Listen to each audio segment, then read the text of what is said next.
नमस्कार, आप देख रहे हैं वॉइस नेशन। मैं हूं रिंकी सिंह। वक्त हो चला प्रणाम देवभूमि का। बढ़ते खबर की ओर। पहली खबर हरिद्वार स्थित सिडकुल से है, जहां पर पेंटागन मॉल के प्रबंधन की मनमानी के चलते व्यापारियों में रोष से आनन फानन में नोटिस दिए गए हैं दुकान खाली करवाने के। हरिद्वार के सिडकुल स्थित पेंटागन मॉल प्रबंधन की मनमानी के चलते व्यापारियों में रोष व्याप्त है। दुकान खाली कराने के लिए आनन फानन में नोटिस जारी किए गए हैं। कहीं आपने भी सुनहरे सपने तो नहीं सजाए हैं। हरिद्वार के सिडकुल स्थित पेंटागन मॉल की मार्केटिंग को लेकर पेंटागन मॉल में अपनी छोटी मोटी दुकानें लगाकर या गेम्स स्टॉल लगाकर कोई बड़ा सपना तो नहीं देख बैठे हैं। पेंटागन मॉल प्रबंधन समिति की मनमानी के चलते पेंटागन मॉल से जुड़े कितने दुकानदार आज अपना सब कुछ दांव पर लगाकर सड़क पर आ गए हैं। एक बार जरूर देखें हमारी इस खास रिपोर्ट से पीड़ित दुकानदारों का छलकता दर्द और डर। सिडकुल हरिद्वार स्थित पेंटागन मॉल में इन दिनों छोटे व्यापारी दर दर की ठोकरें खाने पर मजबूर हो चले हैं, क्योंकि उनके हाथों से उनकी रोजी रोटी का जरिया उनकी दुकानों को खाली कराया जा रहा है, जिसके लिए पेंटागन मॉल प्रबंधन के द्वारा छोटे दुकानदार को आनन फानन में नोटिस जारी कर दिया गया है, जिसके चलते पेंटागन मॉल के मालिकों की मनमानी का दुकानदार कड़ा विरोध कर रहे हैं। सिडकुल हरिद्वार स्थित पेंटागन मॉल प्रबंधन द्वारा छोटे व्यापारियों से 4 गुना अधिक किराया मांगने का आरोप भी व्यापारियों को द्वारा लगाया गया है। साथ ही किराया न देने पर दुकान खाली कराने के आदेश दिए गए हैं, जिससे व्यापारियों में रोष व्याप्त है। साथ ही रोजगार खत्म हो जाने के कारण बेरोजगार के साथ रोजी रोटी का संकट सर पर मंडराता दिख रहा है। आपको बता दें कि पेंटागन मॉल में गेम्स और फूड कॉर्नर की छोटी मोटी 10 दुकानें हैं, जिससे छोटे व्यापारी अपना जीवन चला रहे हैं, लेकिन अब इन्हें हटाने की साजिश मॉल प्रबंधक द्वारा की जा रही है। कारोबारियों ने आरोप लगाया कि मल्टीनेशनल कंपनी के दबाव में आकर पेंटागन मॉल के प्रबंधक यह कार्य कर रहे हैं, जिसके लिए अब वह जल्द हरिद्वार जिला अधिकारी से वार्ता करेंगे। अगर वहां भी न्याय ना मिला अपने हक के लिए तो आगे इस लड़ाई को जारी रखेंगे। इस मजबूर दुकानदारों ने पहले अपना सब कुछ दांव पर लगाकर पेंटागन मॉल में छोटी मोटी दुकानें और स्टॉलें लगाई। प्रबंधन समिति ने पहले तो उन्हें बड़े बड़े सपने दिखाए और फिर जब इन्होंने पेंटागन मॉल से जुड़कर अपनी जमा पूंजी पेंटागन मॉल में स्थित अपने स्टॉल और गेम्स दुकानें में लगा दिए। अब पेंटागन मॉल प्रबंधन समिति की ओर से लगातार प्रताड़ित किया जा रहा है। इसके चलते ये सभी पीड़ित दुकानदार अपना सब कुछ गंवाकर अपने आप को ठगा सा महसूस कर रहे हैं। विपिन तिवारी नाम है। हो रहा है सर, बिल्कुल काम ही नहीं चल रहा है हमारे पास। तो खाने पीने के लिए भी सोचना पड़ रहा है कि पैसे कहाँ से आएंगे। 2018 से हम यहाँ काम कर रहे हैं, इसी भरोसे परिवार है, कहीं और है नहीं कि कहीं और जॉब कर रहा है आदमी या कहीं और से इनकम हो। ठीक है, 2018 से हमारा पैसा लगा हुआ है। ठीक है, कितने लोग हैं? इससे लगभग समझ जाओ 15-16 लोग हैं और परिवार में लो तो कम से कम 35-40 लोग होंगे उनके परिवार तक भी। और सबको इस हो रहा है कि सबको प्रभावित हो रहा है इसमें। लगभग समझ जाओ कि मात्र 30 तारीख को हमारा थर्ड पार्टी मतलब मॉल से पहले एग्रीमेंट था, 1 साल पहले किसी और को ठेके पे गया ये। ठीक है, फिर उनका जो एग्रीमेंट है वो 30 तारीख को मतलब रिन्यू होना था, ऐसा है। एग्रीमेंट एक्सपायर हो रहा था, मात्र 28 तारीख को ये बोल रहे हैं कि आप लोग अपना काम हटा लो, नहीं तो आपका लाइट काट दिया जाएगा, सामान खुद से हटा के फेंक दिया जाएगा। ऐसा सीन हुआ है।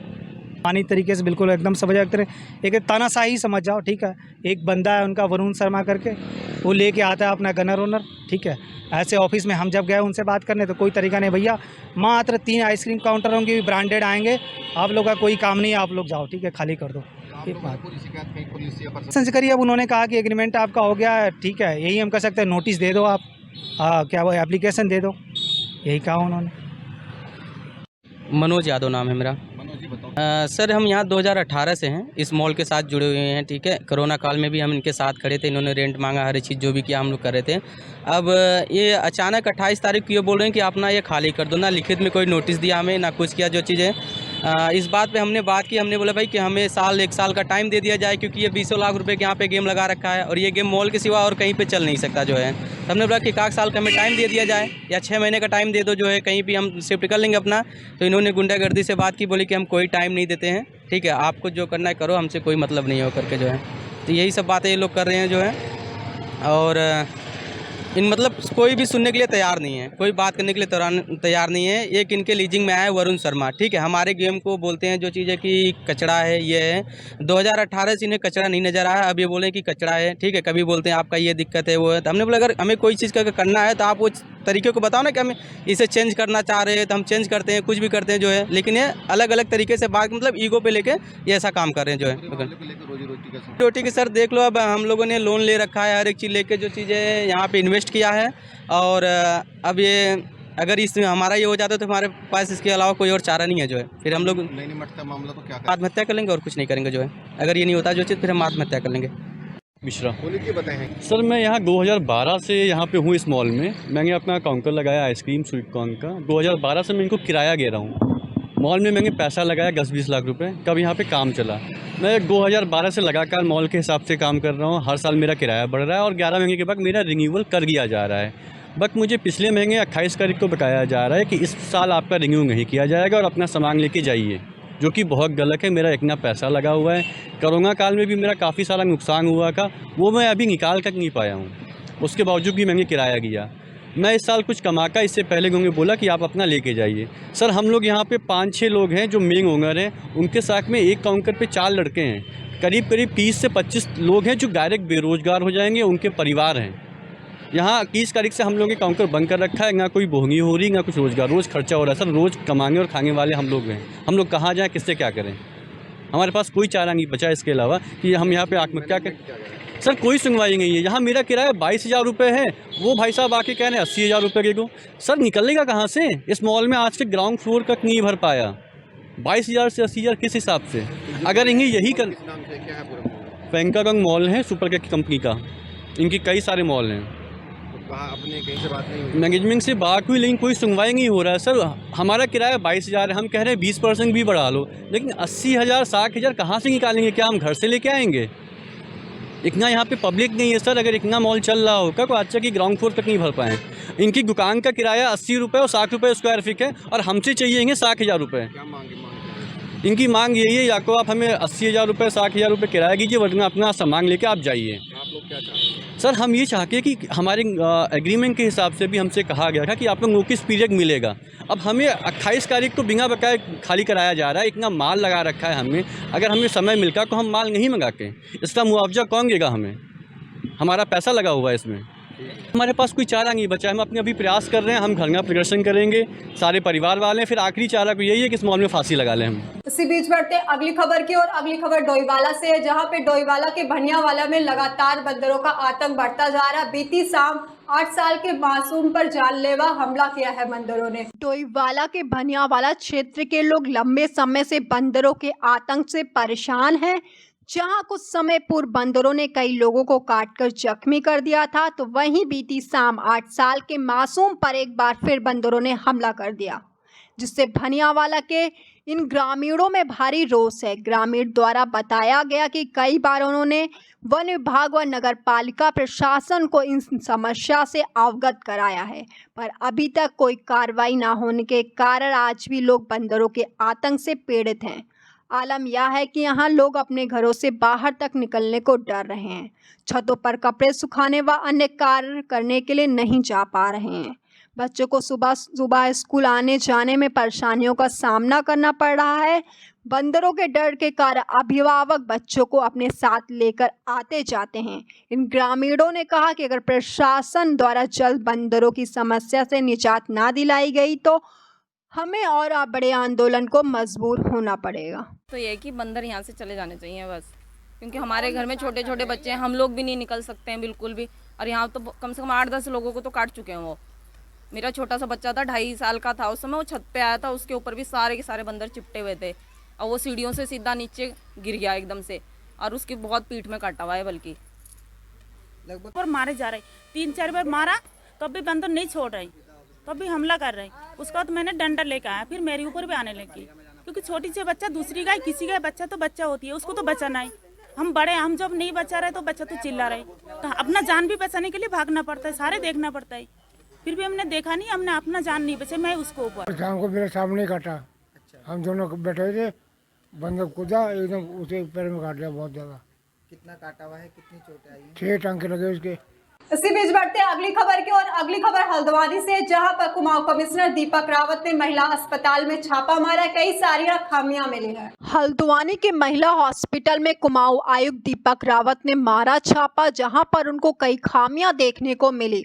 हॉस्पिटल में स्टाफ की मौजूदगी को लेकर बायोमेट्रिक की व्यवस्था खराब है। डॉक्टर स्टाफ हॉस्पिटल के रजिस्ट्री में अपनी उपस्थिति भी नहीं दर्ज करा रहे हैं, जो कि गलत है, जबकि रोस्टर के हिसाब से उपस्थिति होनी चाहिए, जिससे मरीजों को भी डॉक्टरों की जानकारी मिल जाती है। वहीं उन्होंने कहा कि मरीजों को दवाइयां बाहर के लिए लिखी जा रही हैं, जबकि सरकारी हॉस्पिटल में जन औषधि केंद्र बनाए गए हैं, जहां पर बहुत इमरजेंसी दवाइयों को छोड़कर सामान्य बीमारियों की दवा जन औषधि केंद्र से ही दिए जाने का प्रावधान है, लेकिन बाहर से दवाइयों को लिखी जा रही। महिला हॉस्पिटल में तैनात डॉक्टर को रामगढ़ में रिलीव कर दिया गया था, लेकिन वह अभी तक यहां ड्यूटी ज्वाइन नहीं कर पाए और ना ही उनका कुछ पता लग रहा है, जो कि बड़ी लापरवाही। ऐसे में उन्होंने संबंधित अधिकारियों को जवाब देने को कहा है। मुख्यमंत्री जी ने निर्देश दिए हैं समय समय पे हमारे डीएम्स, एसडीएम्स और कमिश्नर भी औचक निरीक्षण करें और ये देखें कि जिनको काम करना है वो आ रहे हैं या नहीं आ रहे हैं। बहुत पहले ही बायोमेट्रिक व्यवस्था के ऑर्डर्स भी हो गए थे, तो आज महिला अस्पताल में देखने आया हूँ तो बायोमेट्रिक मशीन तो यहाँ पे काम नहीं कर रही है। दूसरा जो अटेंडेंस का भी तरीका है, रोस्टर बनाने का भी तरीका है, रोस्टर अप्रूव्ड नहीं है किसी के भी द्वारा।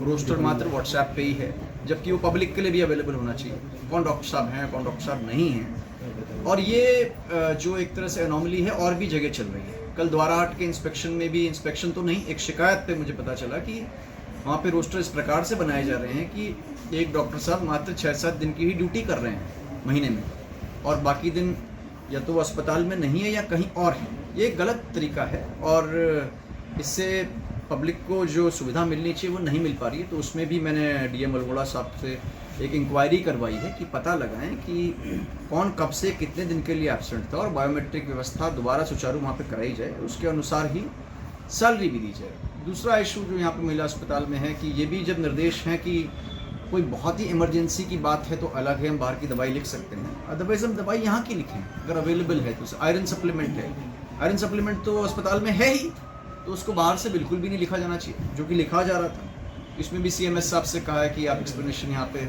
कॉल करें। दूसरा यहाँ पे जो डॉक्टर साहब हैं जिनकी ड्यूटी लगाई गई या अटैच्ड, तो एक मामला ऐसा है जहाँ पे कि वो अटैच्ड थे, उसके बाद उनको रामगढ़ जाना था, अब वो यहाँ पे भी नहीं है, रामगढ़ में भी नहीं है और कहाँ पे है किसी को पता भी नहीं। ये व्यवस्था उचित नहीं है और सीएमओ नैनीताल से भी मैंने कहा है, डायरेक्टर हेल्थ से भी कहा है कि ऐसा कोई मैकेनिज्म बनाए कि इनको डेली पता रहे कौन एब्सेंट है कौन प्रेजेंट है। दूसरी बात ये है कि छुट्टियों की आवश्यकता हो सकती है, हर किसी की अपनी कोई इमरजेंसी हो सकती है, उसके लिए लीव्स अलाउड भी, लेकिन किसी को पता ही ना हो कौन कहाँ है, ये एक गलत चीज़ है और इसे ठीक होना चाहिए। इसी बीच बढ़ते अगली खबर की और अगली खबर डोईवाला से, जहां पर नगर पालिका ठेकेदारों ने प्रशासनिक अधिकारी को ज्ञापन सौंपा है, इसके साथ ही भुगतान की मांग की है।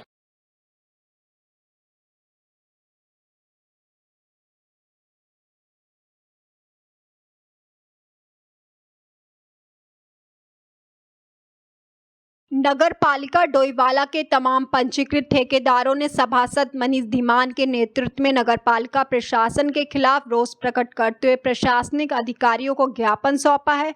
पूर्व में नगर पालिका द्वारा तमाम ठेकेदारों से कराए गए कार्यों के भुगतान की मांग को लेकर ज्ञापन सौंपा। कहा, पूर्व में नगर पालिका के जेई ने कराए थे कार्य, अब नगर पालिका प्रशासन भुगतान के लिए नहीं कर रहा है कोई प्रयास, जिस कारण ठेकेदारों के सामने गहरा रहा है आर्थिक संकट। डोईवाला नगर पालिका के द्वारा टेंडर के काम निकले थे 2019-20 में और हम लोगों ने ठेकेदारों ने 2019-20 में डोईवाला नगर पालिका में काम किए थे, जिसका भुगतान जो है आज तक नहीं हुआ। ये काम जैसे कि अभी अध्यक्ष जी कह रहे हैं कि मौखिक आदेश पे किए तुम लोगों ने, कोई रिकॉर्ड नहीं है? नहीं, हमारे पास बॉन्ड कॉपी है और काम की एमबी भी बन रखी है, 2022-23 से काम में एमबी बन रखी है और बिना बॉन्ड कॉपी के हमने कोई कार्य नहीं किया या बिना कोई इनके गए। कितनी परेशानी है पेमेंट होने से? पेमेंट होने से हमारे सामने जो है बहुत परेशानियां हैं। हमें कहीं बच्चों की फीस भी जमा करनी पड़ती है, कहीं बच्चों के एडमिशन भी है। हम खुद बीमार रहते हैं, टेंशन में हमें बीपी हाई रहता है हमारा। सुबह को भी दवाई खाते हैं, शाम को भी दवाई खाते हैं। हमने नगर पालिका प्रशासन के सामने जो है हाथ भी जोड़ लिए, ईओ साहब के सामने पैर तक पकड़ लिए, लेकिन इनके सामने जो है कोई फ़ायदा नहीं हो रहा। जी भाई, आप पिछले 3-4 वर्षों से अगर देखें, एक बड़ी समस्या उत्पन्न हो रही है। ठेकेदारों ने जिन्होंने नगर पालिका में निर्माण कार्य किए हैं, चाहे वो रोड हो, चाहे नाली हो, चाहे जो भी निर्माण इन्होंने किए हैं, उनको आज तक पेमेंट नहीं दी गई है। वर्ष 2020-21 और 19-20 की जो पेमेंट है, आज वो भी पेमेंट इनको आवंटित नहीं हो पा रही है। आगे जो लोगों ने काम किया उनकी क्या गारंटी पैसा कब मिलेगा। अब आप एक चीज़ देखें, यहाँ पे कई ठेकेदार बेचारे ऐसे हैं जो बिल्कुल सामान्य परिवार के ठेकेदार हैं और कर्ज लेकर अपने यहाँ पे काम करते हैं नगर पालिका में। उस कर्ज को उतारते हैं जब पैसे मिल जाते हैं। अब आज इनको पेमेंट ही नहीं मिल पा रही है। कब तो लोगों के कर्ज उतारेंगे, कब अपने परिवार को चलाने के लिए अपनी गुजारिश जो भी कर्ज इनके ले रखे हैं या जितनी भी समस्याएं उनको कैसे निस्तारण करेंगे। इनके काम को लेकर तो नगर पालिका कह रही है कि इनके पास कुछ ऑर्डर ही नहीं है, वर्क ऑर्डर नहीं है, तो कैसे इनका भुगतान कर दें। लेकिन 20 दिन 30 दिन के अंदर इनको पेमेंट मिल जाती है। या तो वो आपके बहुत ज़्यादा चाहते हैं या इनके साथ ज़्यादा अच्छी दुश्मनी है आपकी, जो आप इनको परेशान कर रहे हैं। तो मेरा कहना सिर्फ इतना है, पालिका प्रशासन टाइम से इनको पैसा दे ताकि ये बेचारे परेशान ना हो, वरना आने वाले टाइम पे हमें मजबूरन इन सबके साथ एक ऐसा आंदोलन खड़ा करना पड़ेगा जिसमें पालिका को कहीं ना कहीं जवाब देना पड़ेगा आप क्यों इनके साथ ऐसा कर रहे हैं। फिलहाल अभी की खबरों में इतना ही। तमाम देश दुनिया की खबरों से रूबरू होने के लिए देखते रहिए वाइस नेशन। अभी दीजिए इजाजत, नमस्कार।